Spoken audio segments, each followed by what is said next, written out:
Welcome to Home Dad Chat, brought to you by the National At Home Dad Network. My name is Brock, My name is Danny. and we are here to talk about life as stay at home dads. So sit back, relax, and enjoy the show. No, I don't want much. I even love handmade crafts made of macaroni. Come on now, you should know me. Times I might eat too much. No worry about my weight, got the dad bod rocking on me. Sketches on my feet, cargo shorts look good on me. I'm a dad, that's what I do. Hey everybody, good morning. Good day. We're recording this in the morning. We don't usually Good, record whatever in the time morning. it is where you are. Top of the day to you, wherever you are. But hey, welcome back to the show. Oh man, Danny, I don't know about you, but Christmas is coming around real quick. My kids are already home for Christmas break. Right? Which I was surprised. Mine don't go back until next week. I mean, they're in school all week, excuse me, and they have next week off. But they only get a week for winter vacation for whatever reason. A week, I'm assuming we're expecting more snow this year, and they want to pad the bank, as it were. Oh, But the joys of living in the north. Yeah. there's no snow. There's no snow. It didn't even snow last night. It was frozen rain, basically. Yeah. And when they're going, hey, it snowed. Oh no, it didn't. It just got messy. That's all. So looks like we'll have a brown Christmas, but I'm fine with that. Yeah, I I don't need was snow. very surprised. I actually heard them talking on the radio the other day about what the percentage of possibilities of a white Christmas are down here in Cincinnati. And I was like Mm-hmm. blown away by how little of a percentage it was. They were Mm-hmm. saying that it's 16% possibility of a white Christmas on any given year. I was like, oh, well, it makes sense, I guess. On So, any year or just this year? like any year, it's 16 Wow. a 16% chance every year that it's going to be a white Christmas, just because of, I guess, how, I don't know, kind of the way the weather works around here, which I can see that it's not like Mm-hmm. we get a ton of the cold air coming down from Canada, which seems to be the what produces most of it. But Mm-hmm. it's kind of sad that it's only That is. I honestly, I just kind of thought it was be like 80. Like, yeah, we always have snow. What do I know about Cincinnati? Almost nothing. So, I thought yeah. it'd be more than that. Yeah, I mean, where I grew up, we get lake effect snow because I was close to Michigan, so that was not a big deal. It Yeah. was, you almost expected there to be snow, and it was a very weird anomaly if there wasn't. Apparently, down here, it's like it's a huge extra present if you get snow on Mm-hmm. Christmas. So Yeah. I feel like now that thinking about it, like we don't typically get a whole lot of heavy snow until like end of January, into February. So Okay. pretty wild. Yeah.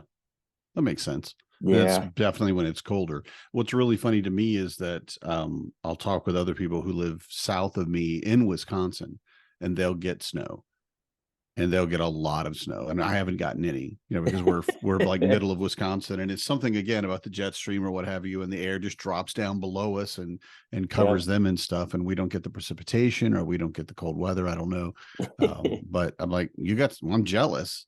Yeah. Which is a thing that a lot of people don't like me saying. They get very upset. The phrase I read yesterday, they yuck my yum.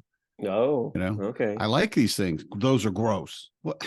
Come on. I like them. I'm enjoying it. And snow is one of those. I love it when it snows. I love seeing it fall. I love having it on the ground. I don't mind shoveling it. But again, I haven't been doing it for the last 50 years. So Yeah. I have I have a certain enjoyment of it that I haven't reached that point. Maybe in 40 or 50 years, I'll be hating it too. But I love the snow. I see you're out there shoveling it with a smile, and the locals are like, he's not from here originally. Yeah. Yeah.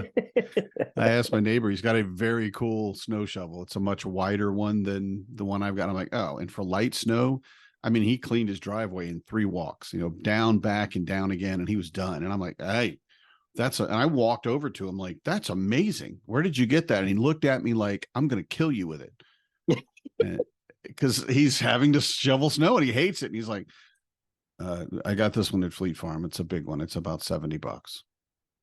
And that's all he said. And I'm like, okay, I'm going to back slowly away and go back to my own driveway. You're right, sir. I was You forgot to wrong to walk come over over. You here. forgot to walk over with a little like winter warmer of some Right. bourbon or Yes. something for him. Be like, hey neighbor, Hey, neighbor, put first, this. let's toast. Yeah, put this in your Here's to gullet. warmer weather. And yeah, finish that.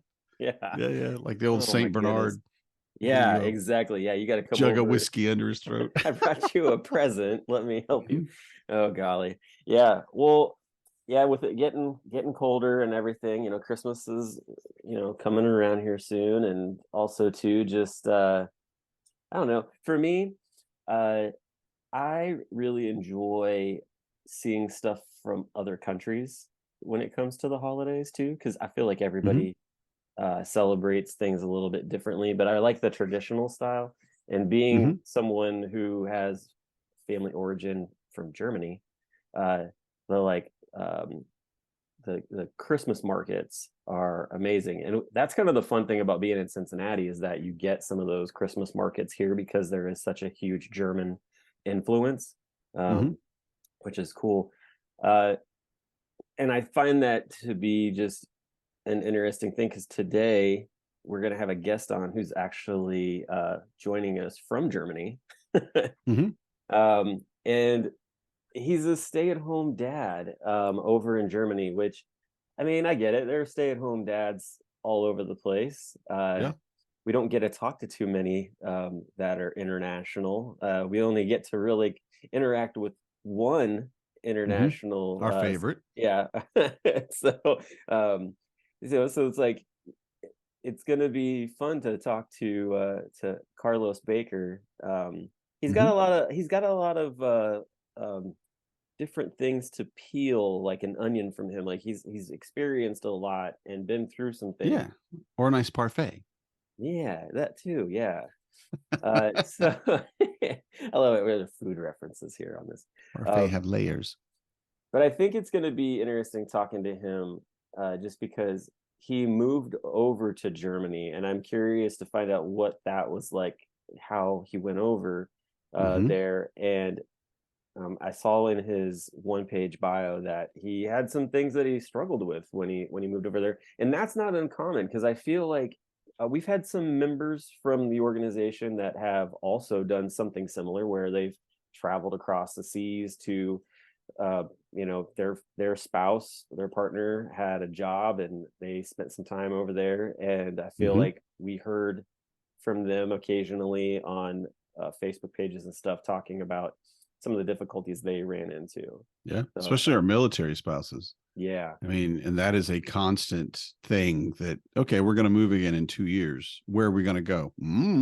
We'll find out when we get there. And right. having children with you, and our guest has 4 kids, Hmm. and imagining, I mean, I went to Germany for just like a week or so, and it was great. It was amazing. And it was awful and it was horrible because I could not speak the language and I could not read the signs. Everyone there, fortunately, was very kind to have learned English as a child. So almost everybody could converse with me a little bit. And many people held a conversation just like you and I are now. So it wasn't that bad. But if you can imagine trying to get your kids in school and to navigate a school system Yeah, in another language, that would be you know, rough. that for me, that would, I that would take me a while to get used to. I would have to find some people at each school that I know personally, I've spoken to face to face. Like, yes, I'm not an idiot. I just can't speak your language yet. I'm working on it, but my This kids need schooling. So, Yeah, that's to me like this is where like the Google glasses that came out years ago, where like it would record and take pictures and different things like that. Like mhm, it needs to be able to like translate signs when mhm, you're in foreign countries. That would be super helpful. So get on that, Google. that's right. Also references back to They Live. I don't know what that No, is. yeah, I didn't think it would. That's okay. It's a movie starring Rowdy Roddy Piper. Oh, wow. Okay. So yeah, and you should definitely watch it. It's one of the most fantastic sci-fi movies I think I've ever watched. It's of course not great. What It is year is not this great from? cinema. Wow, yeah. A while ago. Let's Is see. this an When did They 80s Live movie? come out? Was this an 80s Yeah, movie? 80s yeah. maybe? Is it back when was it during his 88. Okay, so it was 88. when he was in the WWE at the time wrestling. Yes, and he Okay. was absolutely went into it. I don't know if you know Keith David, who is a very famous actor. You'd know his face, I'm sure. Yeah. But they got into this knockdown, drag out fight during the movie of just two big guys. One wanted one to do something, the other one didn't want to do it, and they just butted heads until they got into a fight. And it was all of the, it wasn't all of it. You see Rowdy Piper's skills, Oh yeah. and it's amazing that he comes in, and it's a great movie. It really is. He'd have been in his like height of his career at that point. So Mhm. that's pretty wild. Yep. I'll have to check that out. It's by John Carpenter, so fairly there famous. you go. Okay, well Yeah. that right there. I mean, that's good. John Carpenter has got some great, Mhm. sci-fi horror movies. They out Live there, is an so. awesome movie, but it's a lot of it Okay. is about wearing a pair of glasses that allows you to see reality. And that's Okay. why I brought that up. That's why I said the I love reference that there, but tie-in. Yeah, I'll have to check that out. That sounds interesting. So, all right, cool. not Well, nerdy enough. I think you just hit a really high mark on nerdiness, honestly, to pull that out this early in the morning. So, well, hey, we'll take a quick break, and when we come back, we'll have Carlos Baker with us. So we'll be right back. Great. Become a member of the National At-Home Dad Network, an organization focused on providing advocacy, community, education, and support, connecting with households where dad is the primary caregiver of the children. We do this through our webinar and podcast series, mental health support groups, regular online social events, as well as our annual convention. The National At-Home Dad Network is a 100% volunteer organization. Without the generous support of its members and the community around it, we would not be able to continue the work that we do. Becoming a member gives you access to past convention speaker presentations, the ability to vote for board members annually, and ensures that the organization's fees and bills are in positive standing. Oh yeah, it should not go unmentioned that there is some cool swag headed your way if you decide to become a member. For only $35 a year, your membership provides you with the exclusive content only we can generate, and you'll be supporting an organization that benefits families all around the country and world. By advocating for them, offering them community, providing education and guidance, and supporting them to grow in their parenthood journey. And one last thing, if you contribute $500 or more, you will become a lifetime member. Not only will you receive everything already mentioned, but also a certificate recognizing your status and an exclusive National At-Home Dad Network challenge coin with our trademark logo, Dads Don't Babysit. So, what are you waiting for? Become a member today. Correct. Hey everybody, we are back, and as we were talking before, we have Carlos Baker with us. This is the first time we're getting to really talk to him. We've been conversing back and forth through email for the past while, so it's really excited to have you on the show, Carlos. How are you doing, man? What's going down, boys? I'm all right, man. Calling in from northern Germany, out here by Hanover and Hamburg. I'm a real German because I say it Hanover and Hamburg. I don't say it like you Americans. I'm sure they really Hamburg. appreciate the extenuated Yeah, see the accent. difference? You guys say Hamburg and I say Hamburg. It's very subtle. It is. It is. It's all I went to good. Germany just recently, and I realized how poorly I speak, and it was amazing because for me it was a horrible time, honestly, because I don't speak any German. I've heard it on TV perhaps, but it's all poorly, poorly pronounced. And we did go to a small rural town, and the people there speak very good English. The people that my wife's family, their English was amazing. And my German is basically 5 words of, I don't know how to speak German. Right. Oh yeah. It's and even dude, when I said that, they're like, you're still not quite getting the accent, but we know what you're saying. I'm like, well, I appreciate you being kind. Dude, I've been here 14 years, man. 14 years. Oh, yeah. And I understand 100%. Like, I'm in context, I'm all in. But my speaking, like, I have 4 kids, and the kids they just cringe when I speak, because it's man, it's hard. I'm not too bright to begin with, but it's hard to learn a language when you're an adult. I think that's the reality. Mm-hmm.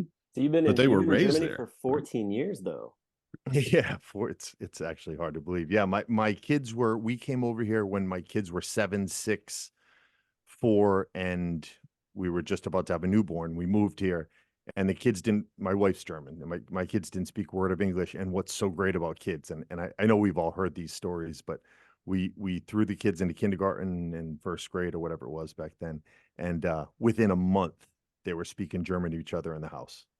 Yes. Like that's Yes. kids, right? Like, and I'm Right. still like, Right. what? You know, what are you guys like? It was so fascinating, but Mhm. I Did you think just that's cuss at me? What? son of a no. Right. Yeah, it's I know what you said. no, Yeah. but it is what it is. It's also, I never went to work here, so to my defense, I've been here 14 years, been a stay-at-home father all 14 years, and I'm a wannabe, or I am a musician. And all my buddies, like you just said, all my buddies are kind of my age or younger, and they all speak English and are psyched to get a chance to practice. So Yes. aside from talking with my, in-laws, and when I'm forced to, it is what it is, man. It's already passed, and there's nothing I can do about it. I didn't do a good job kind of digging in to try and learn it, but I can fake it. So Right. And you you're have 4 kids, right? You Yeah. said? Yeah. And so you've been there for 14 years. They were all born Aw. over there? Is that Brock right? No, doing so math. Look at yeah. Brock doing math. It's delightful. Oh, No, you know what happened, 7, Brock? You 6, forgot. 4, No, and Brock, a newborn. forgot to carry the 1. Damn it. I do that a lot. I know.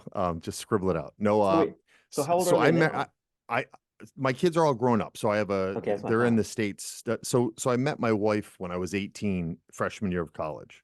So Okay. we've been together for 32 years, which is Wow. insanity. And Congratulations, man. yeah, Yeah. and I adore her more now than I did 32 years ago, which is crazy. Mhm. Because that isn't that luck in the end? Like, Yes. It's it's a lot of work, work. I It's guess, work. but It's work, but man. but It's it's not also luck. luck. Like, It's what are luck. the chances that I'm going to still want to, I still make love to her happily? Mhm. No, that's too much information. But Oh, I you're still good, man. That's adore good. her. That's I go awesome. right into it. I'm like, oh You're fine. Jesus. You're fine. Anybody that But comes on the Dad Lounge yeah, knows that if I'm 32 asking, it's years is probably amazing. because that's what I'm doing. So Mhm. Yeah, 32 years is amazing. Yeah, exactly. But yeah, I met her 32 years ago. We dreamed she was a full ride. This is a great story. She was a full ride volleyball player. She came over from Germany when she was 20 as an au pair, and was playing in Connecticut at one of those like bars that also has a beach volleyball court in it. That's kind of might be Oh, a okay, yeah. Connecticut thing. Okay. I'm not sure. And everyone had heard about her because she is a nasty athlete. She's 6 foot, and she was playing against the men's in the A division.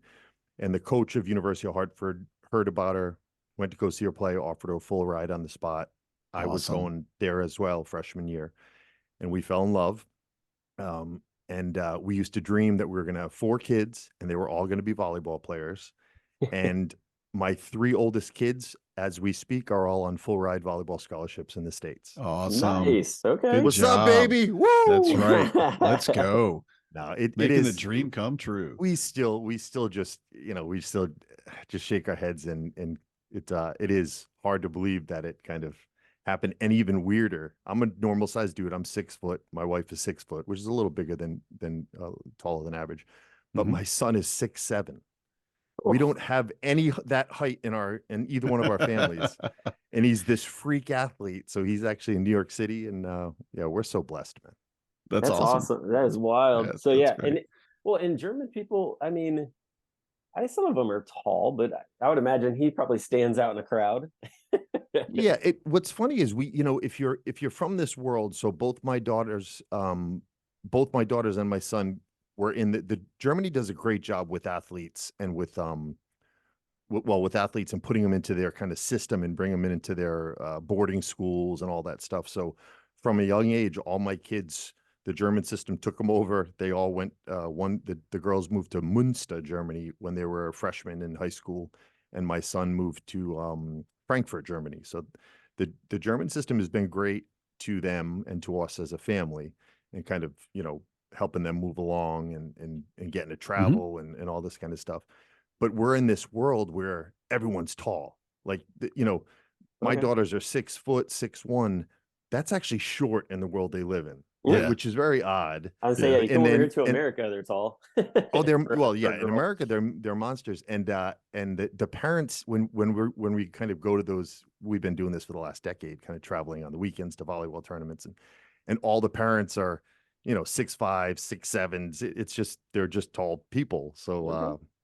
yeah, that's our Yeah. world, man. Actually, my daughter spent my mom's from Bolivia, South America, so one of my daughters spent the semester there last year, and she was Bolivians are small people, Yes, man. they are.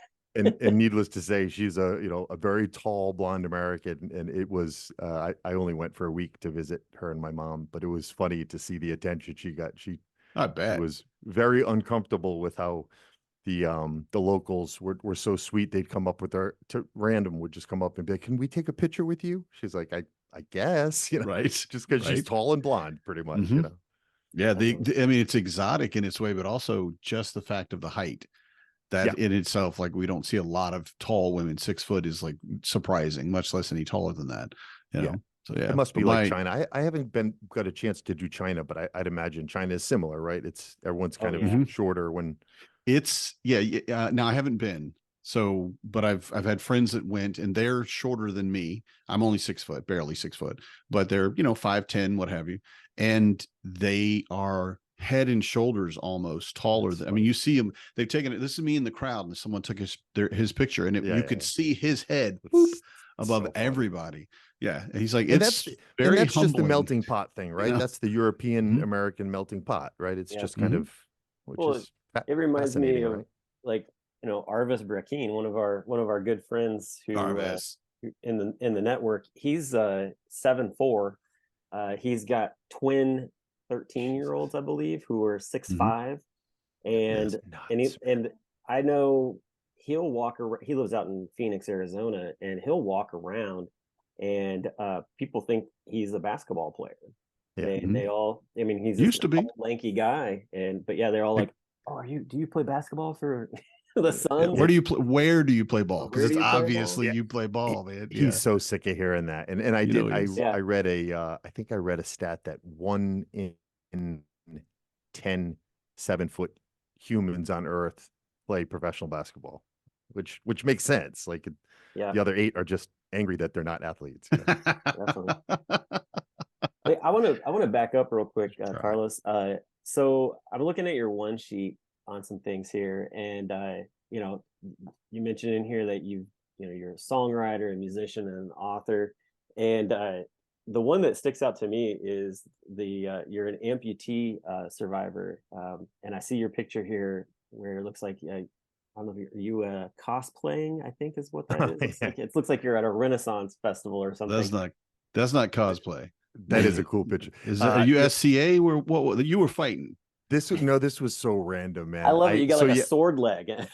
yeah, the guy. So to go back. So when I was a kid, had a real, kind of storybook childhood. We lived out in Rehoboth, Massachusetts, kind of near the Rhode Island border. And my grandfather, I come from a fourth generation family owned business, which is pretty cool. My Yeah. gramps, was kind of living that back then. That would have been what, the 70s, was living that dream where he bought a little piece of property outside of the city he grew up in, which was he grew up in East Providence, Rhode Island, where he opened his first pet store and ultimately had a pet distribution facility out there. And so bought a piece of property, and my dad went to work for my grandfather and built like a $25,000 raised ranch on, next to the gentleman's farm that my grandfather had. So I feel Nice. like that was the American dream back then, right? It was absolutely then it was. And the beauty is, even about an hour and a half into Rhode Island, my grandfather had like a little lake house on this little teeny lake where we had a little boat where we, water skied. So in retrospect, when I think back, we had a very, wonderful childhood until I was Mhm. 12. And when I was 12, I was a typical boy, like all boys, playing sports and all that stuff. Kept up complaining to my mom and dad that my left foot, I was having kind of pins and needles in my left foot more often than normal. Mhm. And we kept putting it off, and it seemed like something a boy maybe would experience. My knee was bothering me a little, and then ultimately my knee got swollen. My dad brought me to a walk-in kind of clinic in East Providence, Rhode Island. It's still there to this day. We walked in nonchalantly, you know, my son's knee seems a little swollen. No problem. I'll take an x-ray.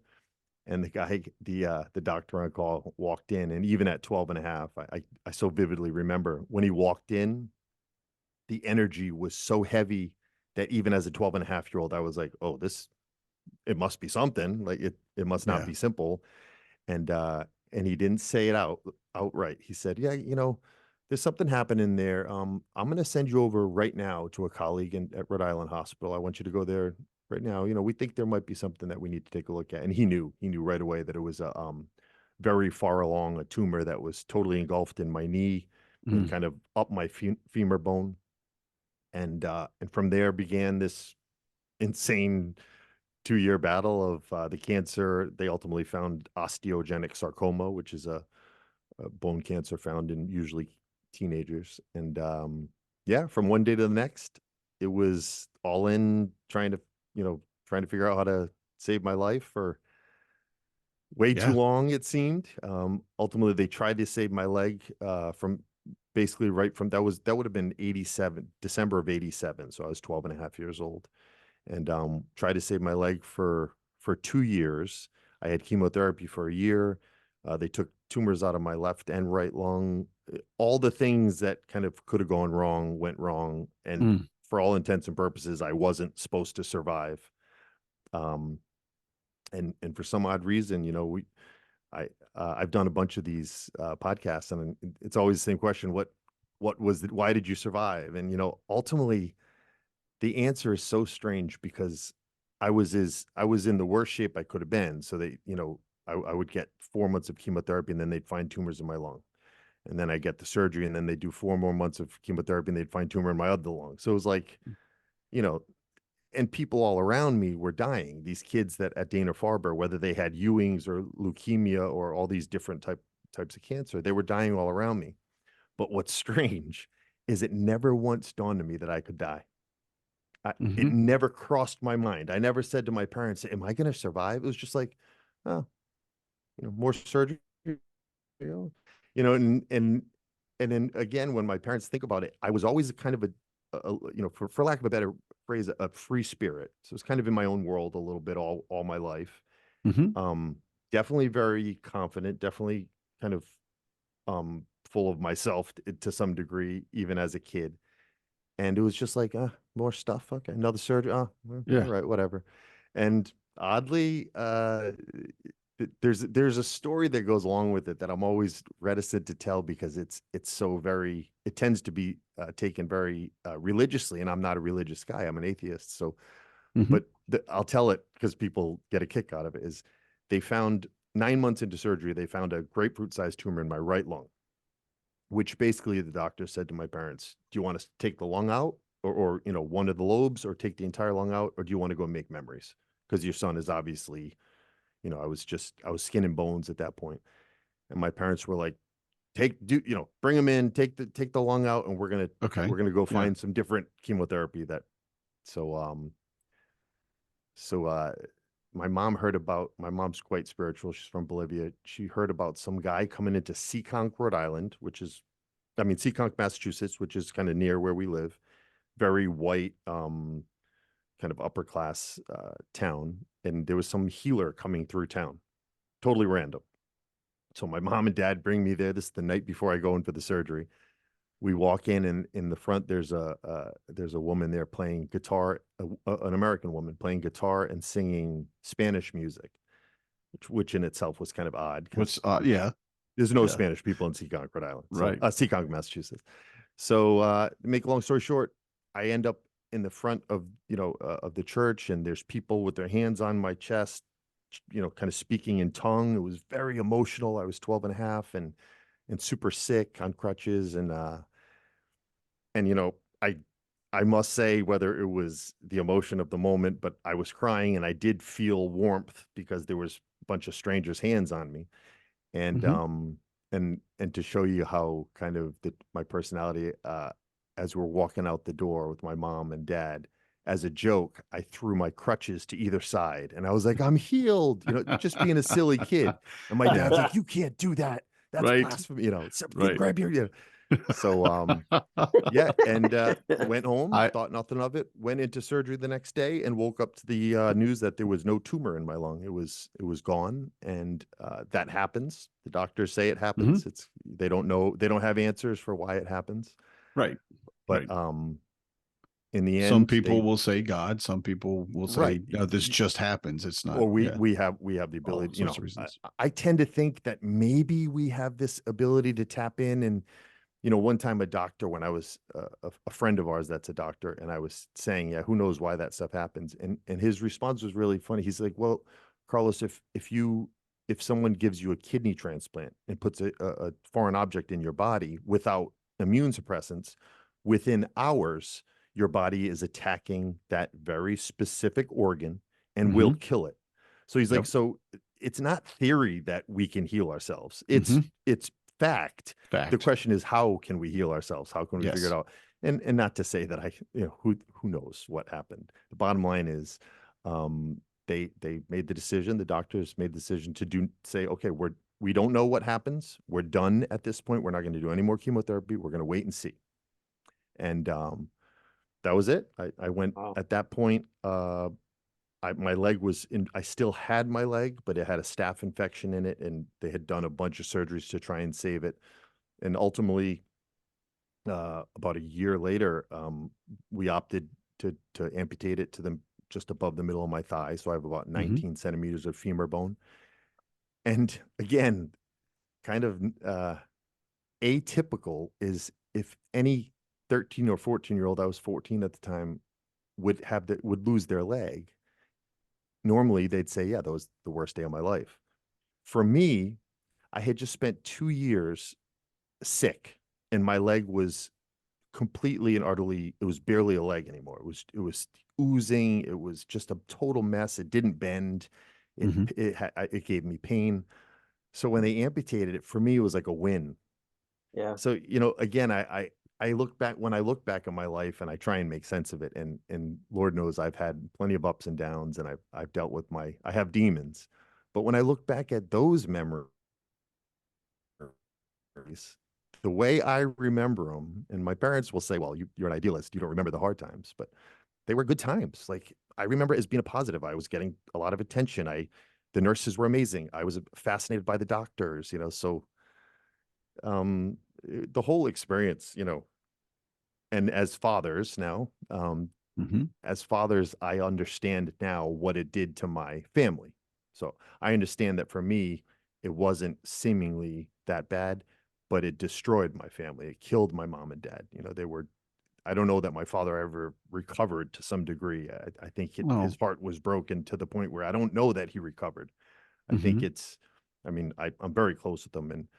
But as a father of 4 children, when they have the sniffles, we're like, oh, my baby can't breathe tonight, Right. And my parents,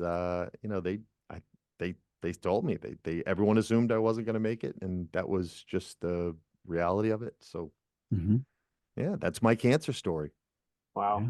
Thank you That's for amazing. sharing that, especially with adding at the end too about how your parents probably saw it, because that is like it.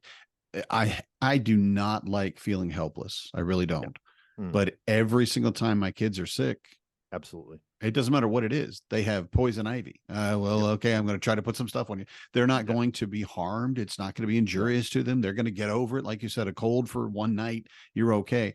But that feeling of helplessness, and I can just imagine how your parents must have felt watching you and not really seeing a way out. And it took me years to kind of to appreciate that, or to I guess just even before I had kids, it took me years to recognize what the experience, where it kind of fit into my community. So not just my direct family, but my community. Not that I was a famous kid, but in the community we lived in, I was that guy. And, you know, I think back before I got sick, there were a few kids that had cancer and passed away. Mhm. You know, I can remember them kind of coming in with no hair or whatever.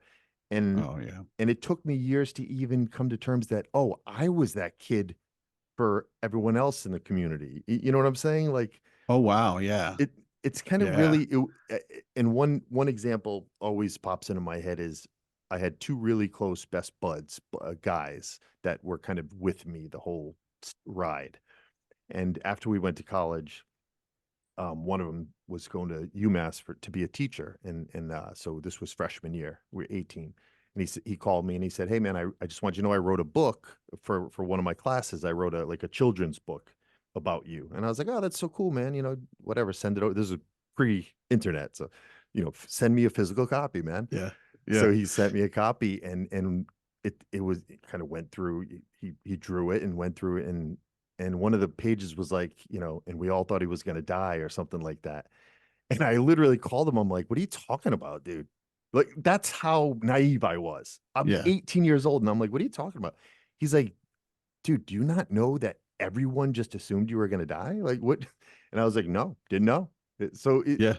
you know, Wow. just very strange. And then the other similar story is when I was, I don't know if I'm not sure what age I was, but I said to my grandmother, I was real close with my grandmother.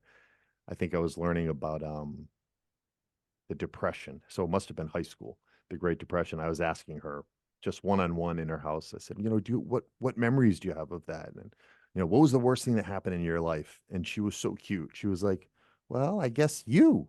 And I laughed because I thought she was joking. I was like, "Oh, that's funny." No, really. And she's like, "No, you getting sick was probably the worst thing that ever happened to me." And I'm like, "Oh, you know, Oh like those are like yeah. those are moments that as I don't think at the moment it was as heavy as it is now when I look back. Mhm. Again, when I think I was such a and continue to be, and to be honest with you, it's a kind of a flaw, is I was such not a serious person that that stuff took time for me to even make sense of. But I remembered them because it must have in my psyche, I must have recognized that those were heavy moments. But Mhm. it took me kind of years to kind of work through those things. Uh, I remember thinking, "Oh shit, you know, wow, my grandmother just told me that what I went through was the worst thing in her life. That's interesting." And that's strange, man. Yeah, and the fact that she'd lived through the Great Depression, you said, because you were asking her about that time, is Well, that right? I perhaps, but it Or was, yeah, you know, in general is I just couldn't believe that. And that was, I think that's what I'm saying is it took me years to recognize that I affected the whole community. You know, Mhm. another example is my brother was looking at a house, and the real estate agent, I was for some reason with him when the real estate agent was showing a house that he was looking at. And through conversation, she figured out, I think she asked me why I'm limping. And I said, "Oh, when I was a kid, I lost my leg." And she was like, "Well, are you?" And she figured out who I was, and she started crying. This is a Oh, stranger, you know. oh. So I would have been probably, again, I think I was maybe 16 or 17. And she's like, "Oh, I remember seeing you, you know, walk in." And I'm like, "Jesus, man, I'm I screwed everyone's life up, man." It sounds like though that you had just like this perspective of, staying positive really and Yeah, not letting it like take over your life or your perspective of what or, was or versus more than that, just not yeah. yeah. recognizing that it was negative.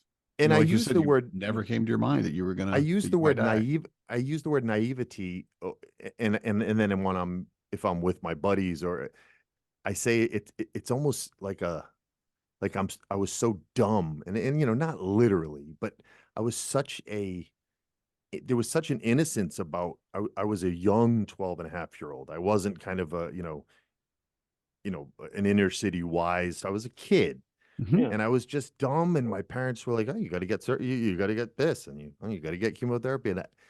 And I think, yeah, I think that it's a little bit of nature. And to be honest with you, the lack of seriousness, my lack of ability to take things uh, serious, ultimately caused me trouble in my life because, you know, as I got older and you know, at some point we all have to grow up. That's just Yeah. reality. I have fought it all my life, but the reality is sooner or later you don't have a choice. So, you know, I did have to get married sooner or later, or not have to, but sooner or later you settle down. And I went to work for the family and I got a mortgage and we started having kids. And at some point you got to kind of not man up because that's such a, it's almost like a sexist word, but you Mhm. do kind of have to be like, well, this is cool. This is the next logical step in life, right? I got to be a little more serious. I got to Got to grow up. got to grow up, and I couldn't do it. The reality is, in retrospect, I couldn't do it. I wasn't prepared. I didn't have the gear to um kind of own the that those probably normal, very basic you know, mechanisms that you have to deal with stress and to deal Mhm. and the result was in my early 30s, you know, making a good living, working too many hours, you know, loving my wife, but a lot of, you know, we had 3 kids in 36 months, so a lot of pressure. And my brain, from one day to the next, I know where I was when it happened because it's not something you forget. But me and my best friend we drove into Boston to see one of those, John McEnroe used to play in those events with like Anna Kournikova, and they would play in, you know, Yes. kind of like celebrity events. And something was bothering me. I was like I wasn't feeling right, and it had been coming on like this sense of anxiety. In retrospect, it was anxiety, and I had a panic attack from 1 second to the next. I was standing there, and all of a sudden, boom, and my life Mhm. changed forever at that moment. I went from being a regular human being 1 second, and the next second, I spent the next 2 years of my life running and fearing to ever have another panic attack. So, you know, I fell into a brutal depression. And it was as a result really of I just couldn't handle it, you know, and it it was it's I feel like all of this is so obvious. So when I state it, it sounds obvious, but it took me a decade to make sense of. Is the result of that was it took me 2 years to finally ask for help, 2 years of just hiding in my own little world. You know, I started hating everyone. I started hating my mom, my brother, my dad. The only person I didn't hate for those 2 years was my wife and my kids. You know, everyone else, I thought they were out to get me, right? So it took me 2 years to finally ask for help, get on the right meds, you know, kind of come back to some normalcy. Yeah. But then once I got to that some neutral as a result of for me it was this drug called Effexor, which I'm on to this day. I then had to deal with this emotion called shame of, Mhm. oh, I just failed. As a man, I just failed. And that didn't take me 2 years to deal with. That took me about a decade. Yeah. And that to me was depression sucked. I still fear panic attacks. I still am very aware at every second of my life that it could happen again. Um, but to me, the post depression, you know, what just happened? Why did it happen? Why am I a failure? Why can I not handle life like everyone else? That was the fight that I had. That, you know, if a fight was going to take me out and I was going to go the other direction, it was during those times. So Mhm. yeah, man. And the next logical question, I'm just doing your job. You guys can go Yeah. have Yeah. We a break. just let Go you go go. get a cup of coffee, man. Right. We'll be right back. The next logical question is why did it happen? And you know, was it as a result of not handling being sick as a kid appropriately and burying the negative feelings? And who knows, right? It's I would say no to that one. I just from my own personal experience. I only have anecdotal evidence. I can't, I'm not a doctor, but no, you did Yeah. exactly what you needed to do. Yeah. And you went through some very heavy things, but you went through them and you got through them well. Yeah. You won, if we have to use win or fail in this, that verbiage. You did what you needed to do to survive. Agreed. And Yeah. not only that, but I love it that you just never really considered that you could potentially pass away, that anything else could. Yeah. Okay. So I got another surgery. Okay. So I got another tumor. Okay. We'll just take care of this thing, and just took it step by step. And you named it as naive. And I really I feel like I resound with every word you're saying, because for me, I'm childlike. My mind is childlike. My outlook on life is childlike, not childish, right? I'm still mature. I still have things, but I can see the joy. And no one's ever called me an idealist, but maybe they should have. But hearing it from you, I'm like, yeah, Carlos, I get that exactly. You did exactly what you needed to do. And I'm not a therapist, right? I have my own mental health issues and have for decades. But what I see from from a lot of the men that I've talked to, because I run support groups and stuff like that, talk to a lot of people that you went through it, you got through it, and you survived, and this is how you did it, and that's exactly like it should have been. And then you had stuff to deal with, and it's not because you didn't do it right, for sure. And I really hope you don't think that, because I don't. I'm like, you aced it, buddy. And Danny, I totally agree. It just seems like when I tell this story, people, they tend to they want to say, well, that's probably as a result of all the stuff, they want to kind of put it on that. And I tend to disagree as well. I say that, my childhood was not ideal, but in an odd way, kind of beautiful. It's very strange for me to say anything other than, did I have challenges? Was I pissed in high school that I couldn't play sports like dudes play? Yeah, of course. Definitely. I don't, I can't say that it was perfect, but it's very difficult for me to be like, oh my God, that was the worst. I don't see it that way.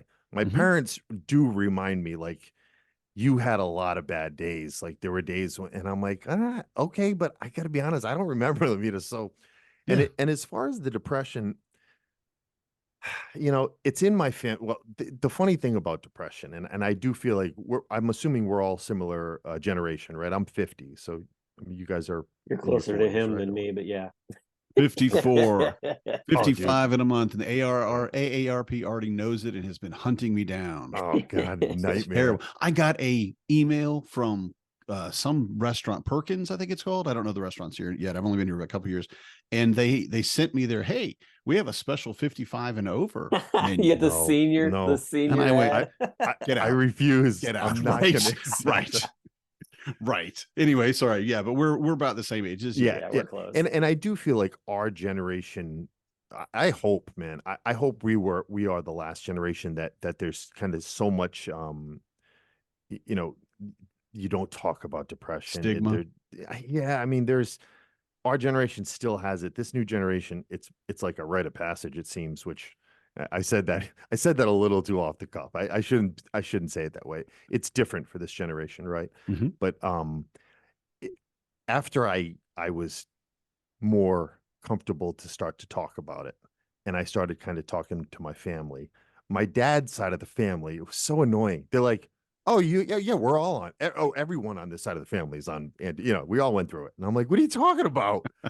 What? They're like, yeah, everyone deals in their 30s. We all get panic attacks. I'm like, you mother.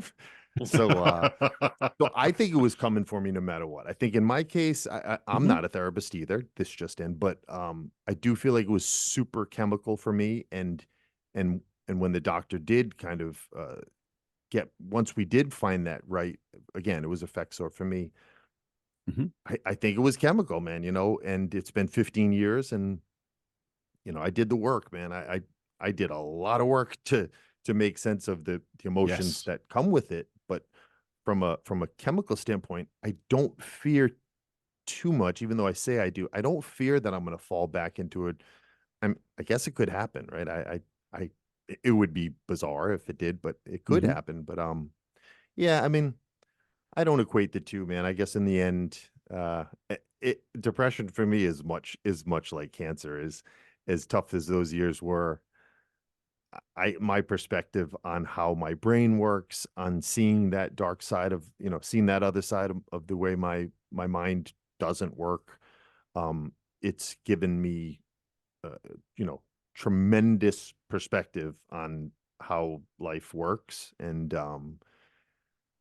in my outlet, you guys alluded to it in the opening, is, you know, I'm a musician, so kind of all of my stuff that needs to come out, all of those dark thoughts and those, they come out in song or, you know, kind of lyrics. Mhm. So again, man, I do kind of sound like an idealist now, but depression for me, you know, it's one more, it's one more step. I certainly don't shy from it. I certainly don't, you know, pretend that it didn't happen. And, you know, my kids are aware of, I had, of course, I shared it with my kids, because I'm like, hey, man, as you guys get older, you know, if you start to feel this stuff, Yes. we got to talk about it, and it's all Yes. good, man. It is what it is, you know?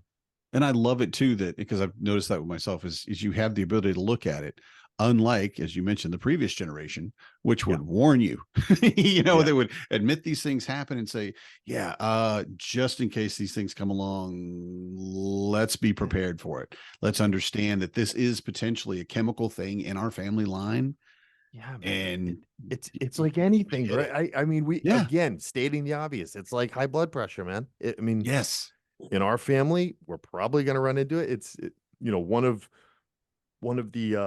the siblings on my dad's side, three of them are on the same antidepressant, and one of them Mhm. drinks, which, you know, it's basically an antidepressant. It It's your is, yeah. choice, dude. You want to I drink? guess. Fine, you know, but Yeah. Yeah. We're about Carlos, 10 that's minutes. awesome. Yeah, man, definitely. Sorry. I was gonna say we're about 10 minutes left to go for this show. Danny, you mentioned to me earlier about a book that Carlos Yeah, was reading. Carlos, I wanted to talk to you a little bit about your book, and just it's an interesting framework, I guess, for the story. And I'm going to let you tell it because you're the author, but I Yeah. really liked. I've only read the first couple of chapters. Oh, thank you, man. So, That's so cool. well, yeah, I figured I had to know what I'm talking about, right? Yeah. But Oh, I also was you interested. and my mom both read the We're first it. couple We're it. chapters. I'll read the whole thing. Don't worry. I will Oh, read it. thank It's just I didn't have time No, between thank you, man. 4 kids myself. So, but yeah, tell us Yeah. about Oh, the book. are your kids all grown up? You got the 4 No, kids as well? no, they're, yeah, oh, they're you're 17, 14, 10, and 9 though. So they're okay. pretty. I'm in Oh, yeah, yeah. management now. Yeah. I don't have to watch them every second. You started a little later. Yeah. So my kids were my daughters. Yeah. So stay at home. So we moved. I'll back up a little. We moved to Germany. I got got the depression. I caught the depression, Mhm. and you know, got on the meds, and kind of started being honest with myself, my wife, everyone, and which everyone knew something was wrong. But my wife, from kind of one day to the next, she was like, "Do you want to move to Germany?" And I was like, "Yeah." She's like, "Okay." I mean, she's from here, Cool. and you know, and I knew I needed to make a change. You know, my gut told me that there was so much there. I knew I had so much to deal with at that point, even though the sun had come out again, and I was on some meds, and I knew I was up against it. Um, so she said, "Do you want to move to Germany?" And I said, "Yes, let's go." And we packed up our house and our, like I said, then 7, 6, and 4-year-old, and with no plan and no money, we moved to the little village she grew up in. And we moved into, when we arrived, the container was en route, and we moved into the apartment where her mother and a stepfather, or whatever you'd call it, the new husband, and her 95-year-old grandmother were living in an apartment. And me and my wife and our 3 kids moved in there. Wow. And so that we were all kind of sleeping on couches and stressful, but amazing. Like, you know, Mhm. the community, it's one of those, you know, I feel like when you come to, it's called Nummen. When you come into this little village, it feels like it's 100 years back in time. Mhm. You know, most houses have multiple generations living in them. Everybody knows each other. My wife was the only person from her generation that left. You know, Mhm. everyone else kind of stays. You know, that's Yes. just it's what kind you of do. beautiful, right? Yeah. And so they were super supportive of us. You know, I'm a good dude, even though I don't speak German, but I'm a you know, I think I'm a, from what Germans would probably imagine, I'm a typical American, where I'm small talky, And Yeah. no, I don't speak German, but I'm gonna try and communicate with you anyway type person. And then I love kids. So my job quickly became taking care of the kids. My wife went back to work full time here as she's a psychologist, and so began our new life, man. Like, Mhm. we moved to Germany. It was and I raised my kids kind of very hands-on. This was pre cell phone, so I was super engaged with my kids, and then my daughter started playing volleyball, and we were on the road all the time, every day, every weekend. So I Mhm. was really focused on my kids. Not to say more than other fathers, but maybe more than other fathers, right? Mhm. I don't Yeah. know. I just know my own situation. Well, I would imagine over in Germany that would be definitely an outside of the box type Oh my God. stereotype for fatherhood, Oh my God. especially back then. People thought we were nuts. Yeah, yeah. It was the best though.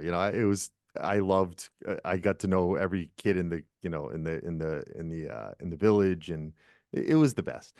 And Mhm. I'm a musician, so I would play guitar for the kids and all that kind of stuff. So anyway, when the kids were, let's say about my daughters were, let's say 15 and 14, I'm a reader, and they became readers as well. So the Christmas of 2016, my wife and I got them a bunch of young adult books, and I was reading the back of the books on Christmas Day. And I was like, I've read a million books. I bet you I could write a book. Like, I'm going to write a book. And I read all their young adult books. And what I like about young adult books is it's not necessarily about fine prose, right? Mhm. It's actually the opposite of that. It's really about a Yes. very digestible story that young adults can read and connect with, right?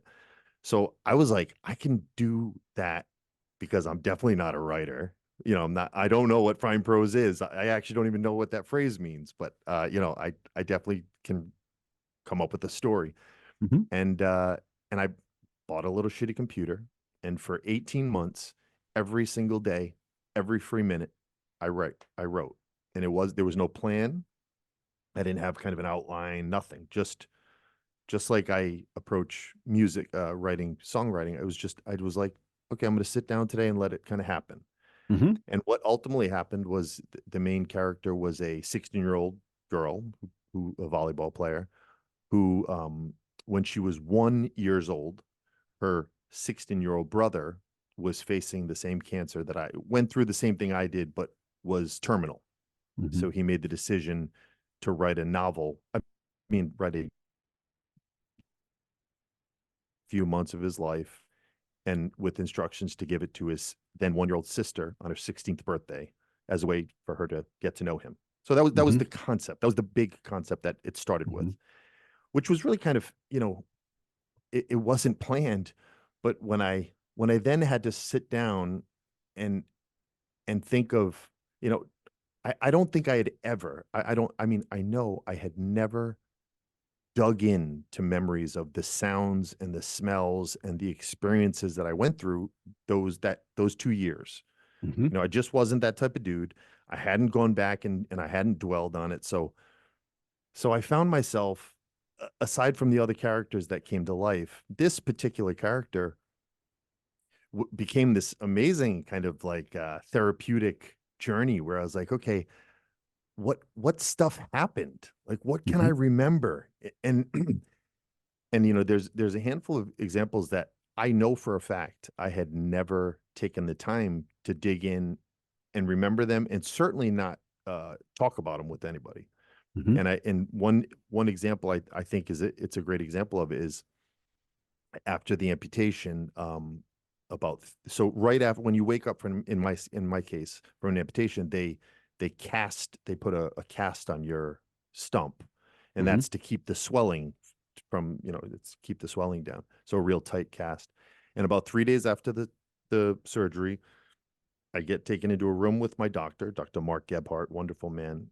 And he's like, all right, Carlos, we're gonna use one of these saw things to take off the cast and take a look at the wound. And I'm like, oh, okay, doc.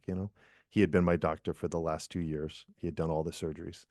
And so he cuts off the cast, takes it off, unwraps the gauze, and there's my, bloody, swollen nightmare of a stump.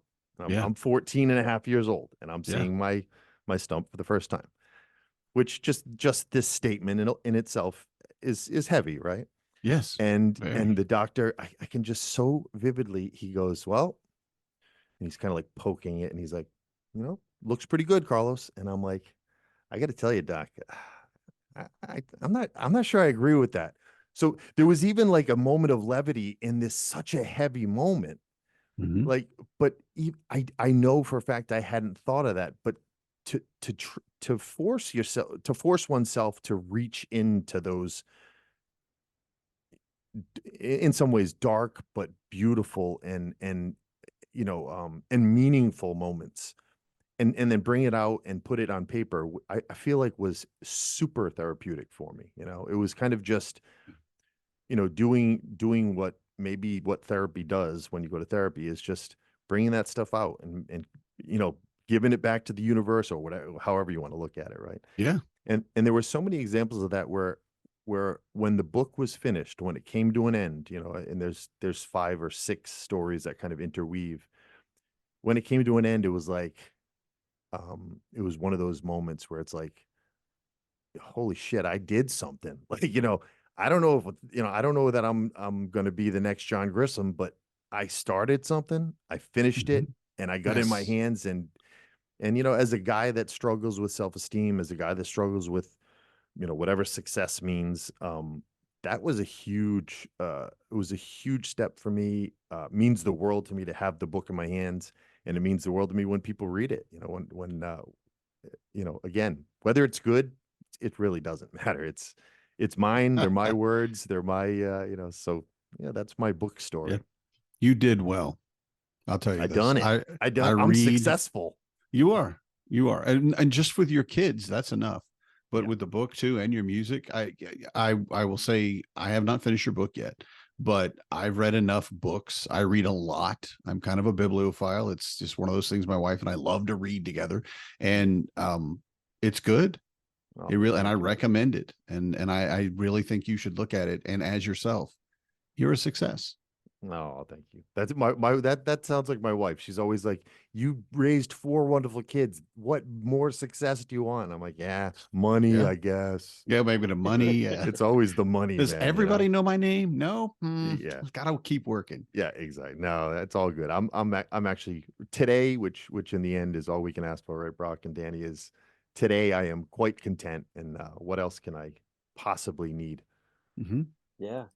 And it, honestly, like it's been a pleasure talking with you and getting to know you. And I think Yeah. that just the whole your story, like your personal story, and then also too like this book, like uh just a lot of different things to take in. Yeah, Mm-hmm. man. Oh, thank you so much. It's been a blast, guys. I do Yeah. feel like I can overtalk. You can just let me. I don't. You guys ever watch that?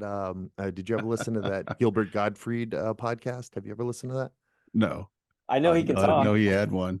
Well, Yeah. we lost Gilbert a few years ago, but Yeah. they would often have these. They interviewed old Hollywood, and they'd have these 80, 90-year-old guys on, and they'd always say, "Oh, he was one of those guys where you just turn the mic on and off he goes," And Mm-hmm. Yep. sometimes I feel like I'm a little wordy, but what are you You're gonna do? fine, man. No, No, it's it's been good. It's good. yeah. It's been great listening to you. Thank you, gentlemen. Talking to you was fun too, but listening was great. No. And if you guys are ever out in Chicago, you got to come out, and I'm going to buy you a beer. Hey, I'm Yeah. all up for that. I only live Yeah, 5 we hours didn't from get to talk about Chicago. Hamilton. Man, I meant Oh, to. yeah. Well, we don't have time for that. We don't have time. Don't start, Carlos. We don't have time. It's the best. Loved Brock's it. family's waiting. My wife is probably Uh, waiting. We'll see. Hey, gentlemen, I really appreciate it. I had a blast, and you guys are real pros. It was fun to be here with you. Definitely. And I'm Same. going to make sure that we get in the show notes the links for your book and music, and just for people to be able to find you and things like that. Because honestly, like the book itself is definitely something worth checking out. I was reading a little bit of just the synopsis, which is what you were telling us, and it's Yeah. very intriguing. And I'm like, man, dude, like just the synopsis alone, like start bringing tears to your eyes. Like I can only Yeah. imagine. It's a lot there. It's Wonderful. exciting. there. Thanks, guys. But no, it was a pleasure getting to talk with you. Honestly, like I'm just gonna put this out here because I feel like this is always the fun thing. But I would love to see you show up to Home Dad Con to get to hang out with some other stay-at-home dads. I know I'm that in, dude. What are I you know that- talking about? I'm in. I mean, I know that you got older kids, but we love just when stay-at-home dads come into Well, we're from Germany. the convention. Yeah, we've got a guy from the Netherlands that has been coming for the past few years, so it's Oh, not man. uncommon for international stay-at-home dads. So you have to definitely see if that's I'll tell you something what, do. I'll one up you. I'll come in and do a little gig. I'll do like a 45-minute show, man. Hey, we're Nice. always looking for entertainment, so that's possible. Can't go We'll wrong. Look try at to me. do that. I come with my guitar. I was what gonna else you want me say, to do. you want me got to- a guitarist, right? You got a guitarist, but you play guitar too? I'm a bass player, but you're I bass, can okay. fake my way through guitar if I have Yeah, to. it's a guitar. Psh, you got bass, you can do guitar. It's all good. Don't Well, tell hey, guitarist I said that. Carlos, thanks so much for spending time with us. It really Mm. was an honor to get to talk with you, and hopefully we get to meet you in person at some point. But hope you all have a great holiday season. Yeah. And we'll talk to you hopefully sooner than later. So All the best, boys. I really do appreciate it. definitely. And for everybody else, we'll talk to you all next week. So have a good one. Good night, everybody. I'm a dad, that's what I do.